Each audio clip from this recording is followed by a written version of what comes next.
سفر مومن بسم اللہ الرحمن الرحیم۔ شروع اللہ کے بابرکت نام سے جو بڑا مہربان اور نہایت رحم کرنے والا ہے۔ ناظرین، میرا آج کا سوال ہے کہ سیف اللہ یعنی کہ اللہ کی تلوار کس کو کہا گیا ہے؟ اس کا جواب یہ ہے کہ سیف اللہ یعنی کہ اللہ کی تلوار حضرت خالد بن ولید رضی اللہ عنہ کو کہا گیا ہے۔ کیوں کہا گیا ہے؟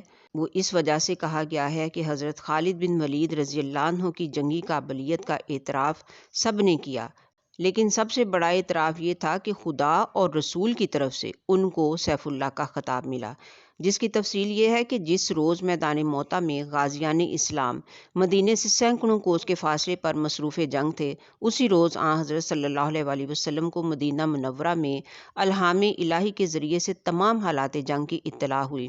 آپ صلی اللہ علیہ وآلہ وسلم نے اسی وقت مسلمانوں کو جمع کیا اور ممبر پر چڑھ کر فرمایا کہ تمہارے لشکر کی یہ خبر ہے کہ انہوں نے دشمنوں کا مقابلہ کیا، زید شہید ہوا، اللہ نے اس کو بخش دیا۔ اس کے بعد جعفر رضی اللہ عنہ نے اسلامی علم اپنے ہاتھ میں لے لیا، دشمنوں نے اس کو چاروں طرف سے گھیر لیا یہاں تک کہ وہ شہید ہوا۔ پھر عبداللہ بن رواحہ رضی اللہ عنہ نے اسلامی جھنڈا اپنے ہاتھ میں لے لیا اور وہ بھی دشمنوں سے لڑ کر شہید ہو گیا۔ یہ سب کے سب جنت میں اٹھا لیے گئے اور تخت زرین پر متمکن ہیں۔ ان تینوں کے بعد اسلامی جھنڈے کو سیف من سیوف اللہ یعنی کہ اللہ کی تلواروں میں سے ایک تلوار یعنی خالد بن ولید رضی اللہ عنہ نے لے لیا اور لڑائی کی بگڑی ہوئی حالت کو سنبھالا۔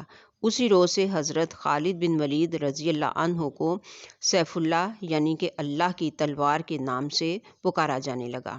اب آخر میں سفر مومن کو سبسکرائب کر دیجئے، ویڈیو کو لائک اور شیئر ضرور کر دیجئے۔ ملتے ہیں پھر اگلے سوال میں انشاءاللہ۔